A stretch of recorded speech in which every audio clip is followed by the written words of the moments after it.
नमस्कार, आप सभी का स्वागत है यूट्यूब चैनल कुमार फाइनेंस पर। इस वीडियो में हम बात करेंगे multi commodity exchange of India limited, जिसको शॉर्ट फॉर्म में हम एमसीएक्स के नाम से जानते हैं।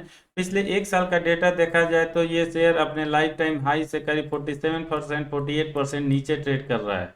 क्या इस शेयर को करंट लेवल पर बाई करके फ्यूचर में अच्छा रिटर्न पाया जा सकता है? एनालिस्ट हो या बड़े बड़े ब्रोकरेज हाउसेज हो, उनका क्या शेयर टारगेट प्राइस आ रहा है? पिछले कुछ क्वार्टर्स में इस कंपनी का कैसा परफॉर्मेंस रहा है और फ्यूचर में कैसा प्रोस्पेक्ट बन रहा है, ये पूरा डिटेल इस वीडियो में जाने उसके पहले मैं कहना चाहूँगा, अगर आप नए हैं इस चैनल पर या अब तक आपने इसको सब्सक्राइब नहीं किया है, चैनल को सब्सक्राइब करके बेल आइकन का बटन जरूर प्रेस करें ताकि फ्यूचर में आने वाले वीडियो का नोटिफिकेशन आपको मिलती रहे। साथ ही मैं कहना चाहूँगा, अगर आप कुमार फाइनेंस के फेसबुक पेज से जुड़ना चाहते हैं या ट्विटर पर मुझे फॉलो करना चाहते हैं, दोनों का लिंक मैंने डिस्क्रिप्शन बॉक्स में डाल दिया है, वहाँ से आप चेकआउट कर सकते हैं।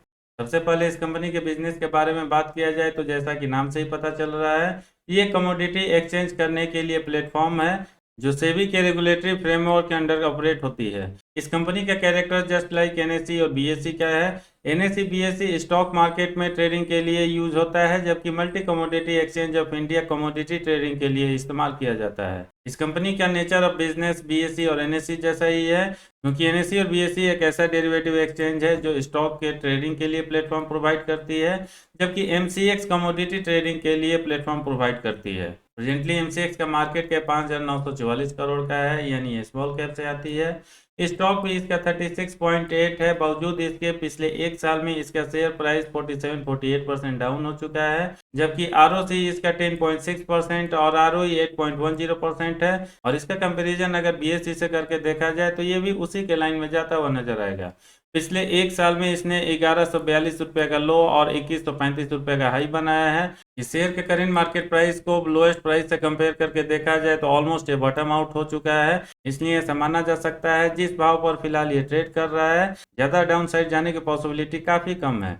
एमसीएक्स के बिजनेस को देखा जाए, पिछले क्वार्टर में इसने कैसा परफॉर्मेंस किया है और उसका कंपैरिजन अगर हम इसके पीए से करके देखें तो इसका सेल्स ग्रोथ आपको काफ़ी अच्छा नजर आएगा, क्योंकि पिछले क्वार्टर में ईयर ऑन ईयर बेसिस पर ये 24.19% ग्रो किया है, जबकि बीएसई हो, इंडियन एनर्जी एक्सचेंज हो या सीडीएसएल हो, इनका सेल्स ग्रोथ 4% से लेकर 19.5% के रेंज में रहता है। जबकि इसका प्रॉफिट ग्रोथ भी आपका ठीक ठाक ही नजर आएगा अगर इसका कंपेरिजन एक बार फिर से पीएस से करके देखा जाए तो, क्योंकि बीएसई पिछले क्वार्टर में -22.85% का ग्रोथ दिखाता है, इंडियन एनर्जी एक्सचेंज 7.81, सीडीएसएल -9.80, जबकि मल्टी कमोडिटी एक्सचेंज यानी एमसीएक्स का प्रॉफिट ग्रोथ आपको 4.17% देखने को मिलेगा।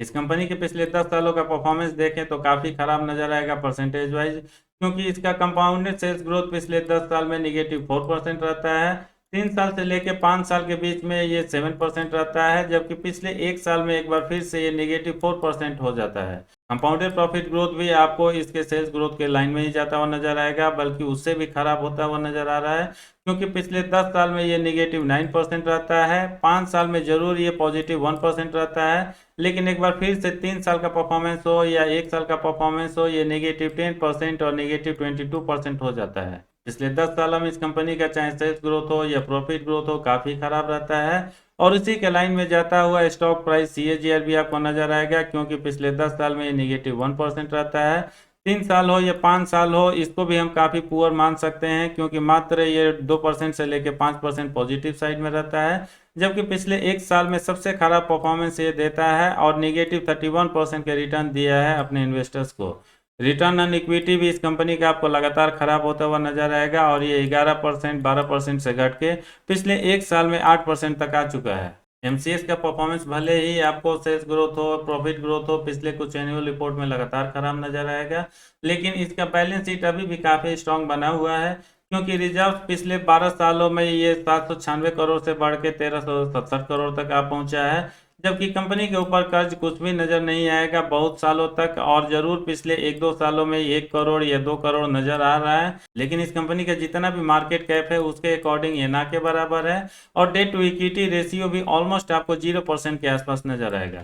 शेयर होल्डिंग पैटर्न में फाइज की होल्डिंग आपको दिसंबर 2020 के बाद लगातार गिरता हुआ दिखेगा, और ये 37.31% से कम होकर 26.84% आ जाता है जून 2022 क्वार्टर रिपोर्ट के हिसाब से। डीआईज की होल्डिंग यहाँ पर आपको बढ़ती हुई दिखेगी और ये 40.26% से बढ़ के 48.60% तक जा पहुंचा है। जबकि पब्लिक की होल्डिंग जिसमें रिटेल इन्वेस्टर एचएनआई जाते हैं उसमें आपको मामूली बढ़त नजर आएगा और ये 22.24% से बढ़ के 24.37% तक पहुंचा है। यानी ओवरऑल एमसीएक्स के परफॉर्मेंस को देखें, पिछले कुछ सालों का एनालिसिस करें, आपको चाहे इसका सेल्स ग्रोथ हो, प्रॉफिट ग्रोथ हो या शेयर प्राइस ग्रोथ हो, काफ़ी खराब नजर आएगा। जिसके पीछे निश्चित ही कुछ रीजंस है और इसके बारे में वीडियो में आगे बढ़ते हुए हम बात करेंगे। लेकिन उसके पहले शॉर्ट और वॉल्यूम एनालिसिस पर एक नज़र डाल लेते हैं। शॉर्ट एनालिसिस में भी एमसीएक्स काफ़ी कमज़ोर नज़र आ रहा है क्योंकि करंट टाइम में इसके पास स्ट्रेंथ 6, अपॉर्चुनिटी 1, टोटल 7 स्कोर हो रहा है। जबकि अगेंस्ट में वीकनेस 9 और थ्रेट 1, टोटल 10 का स्कोर हो रहा है। वैसे किसी भी शेयर के शॉर्ट एनालिसिस के लिए पर्सनली मैं ऐसा मानता हूँ, अगर उसका रेशियो फेवर में 2:1 के रेशियो में है उसको अच्छा कंसीडर करना चाहिए। लेकिन एमसीएक्स के केस में ये ठीक उल्टा हो रहा है। एमसीएक्स के वॉल्यूम एनालिसिस को पिछले एक महीना डेटा के अकॉर्डिंग हम ठीक ठाक मान सकते हैं क्योंकि ऑन एवरेज जो शेयर की क्वांटिटी आपको ट्रेड होती हुई दिखेगी ये 4 लाख से लेके 5 लाख 8 लाख के रेंज में है, जिसमें डिलीवरी का परसेंटेज आपको ऑलमोस्ट 40% के आसपास नजर आएगा और ये 43% से लेके 39% के रेंज में रहा है।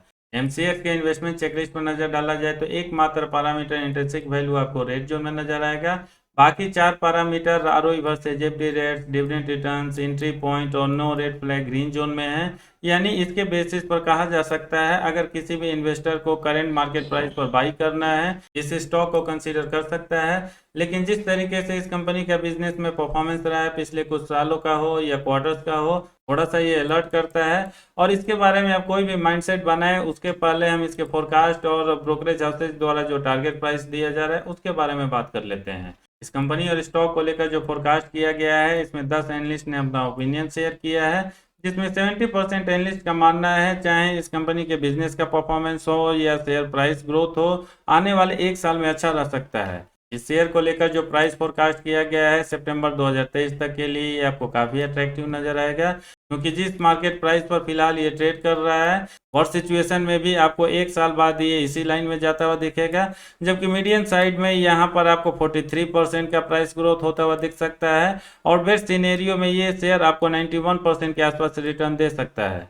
रेवेन्यू फोरकास्ट जो मार्च 2023 तक के लिए दिया गया है इस कंपनी के बारे में, लोअर साइड में ये आपको 11% का ग्रोथ दिखा सकता है, मीडियम साइड में 27.5% का, जबकि बेस्ट सिनेरियो में इसका सेल करीब 50% के आसपास ग्रो कर सकता है। अर्निंग पर शेयर फोरकास्ट भी इसका काफ़ी अट्रैक्टिव नजर आ रहा है क्योंकि मार्च 2023 तक के लिए जो फोरकास्ट किया गया है लोअर साइड में 6.5% डाउन तो जा सकता है, लेकिन मीडियम साइड में आपको 33.5% का ग्रोथ, जबकि बेस्ट सिनेरियो में ये 45% का ग्रोथ दिखा सकता है। यानी आने वाले एक साल में चाहे इस कंपनी के रेवेन्यू का ग्रोथ हो, अर्निंग पर शेयर का ग्रोथ हो या शेयर प्राइस ग्रोथ हो, काफ़ी अच्छा देखने को मिल सकता है। बेस्ट सिचुएशन को ना भी कंसीडर करें तो करंट प्राइस लेवल पर जो ये स्टॉक ट्रेड कर रहा है यहाँ से ये आपको 1663-1664 रुपये के आसपास जाता हुआ दिख सकता है। और मोतीलाल ओसवाल जैसे कुछ बड़े ब्रोकरेज हाउसेज ने भी जो टारगेट प्राइस दिया है अगस्त और सितंबर के महीने में वो भी आपको 1600 रुपये के आसपास ही देखने को मिलेगा। यानी चाहे एनालिस्ट का ओपिनियन हो या ब्रोकरेज हाउसेज का ओपिनियन हो, दोनों का टारगेट प्राइस एक ही लाइन में जाता हुआ दिख रहा है। फाइनली ओवरऑल अगर मैं अपने ओपिनियन की बात करूं, जिस तरीके से इस कंपनी ने पास्ट में परफॉर्मेंस दिया है, चाहे इसका रेवेन्यू ग्रोथ हो या प्रॉफिट ग्रोथ हो, कोई अच्छा नज़र नहीं आ रहा है और लगातार उसमें डाउनफॉल जारी है। आने वाले टाइम में बहुत अच्छा ग्रोथ होगा इसको लेकर मुझे डाउट है क्योंकि जितने भी ट्रेडर्स मार्केट में हैं मैक्सिमम लोग अब स्टॉक मार्केट में ट्रेडिंग करते हैं और उसी को प्रेफर भी कर रहे हैं और कमोडिटी ट्रेडर्स की संख्या लगातार या तो आपको कमजोर होती हुई दिखेगी या कोई भी नया एडिशन आता हुआ नहीं दिख रहा है। इसलिए एमसीएक्स का बिजनेस आने वाले टाइम में 30-40% का ग्रोथ दिखाएगा। सिनेरियो को देखते हुए कम से कम मुझे ऐसा नहीं लगता। बाकी ब्रोकरेज हाउसेज हो या एनालिस्ट हो ये मेरे से ज़्यादा समझदार है और जो भी डेटा इन्होंने एनालिसिस किया शायद वो मेरे से बेटर प्रेडिक्शन दे सकते हैं। इसलिए अगर आप चाहें तो इस शेयर को करंट प्राइस लेवल पर बाई करके चल सकते हैं क्योंकि मुझे भी ऐसा लगता है ये ऑलमोस्ट बॉटम आउट हो चुका है और डाउन साइड में जाने का पोटेंशियल काफ़ी कम है। जबकि यहाँ से अगर एक दो अच्छा मूवमेंट दिखा दिया तो आपको निश्चित ही 30-40% का ग्रोथ तो देखने को मिल ही सकता है। और इंडियन मार्केट जिस लेवल पर फिलहाल चल रहा है यहाँ पर थोड़ी सी भी स्टेबिलिटी दिखाती है या ग्रोथ दिखाता है 1600 से लेके 1700 के रेंज में ये शेयर जरूर पहुंच सकता है आने वाले 1-1.5 सालों में। इसलिए अगर आप चाहें तो इस शेयर को बहुत लॉन्ग टर्म के पॉइंट ऑफ व्यू से ना कंसीडर करते हुए शॉर्ट टर्म के लिए इन्वेस्ट कर सकते हैं, और जैसे ही आपको 30% 40% का रिटर्न मिले वहाँ 100% प्रॉफिट बुक करके निकल सकते हैं। दोस्तों ये तो रहा मेरा opinion multi commodity exchange of India limited company और शेयर के बारे में। बाकी आप क्या सोचते हैं कमेंट करके अपना ओपिनियन जरूर बताइएगा। इस वीडियो में इतना ही, उम्मीद करता हूँ आपको पसंद आया होगा, इसलिए लाइक का बटन प्रेस करते हुए अपने सर्किल में उनके साथ जरूर शेयर करें जो multi commodity exchange of India limited यानी एमसीएक्स के शेयर के बारे में इंटरेस्टेड है। पूरा वीडियो देखने के लिए धन्यवाद। जय हिंद।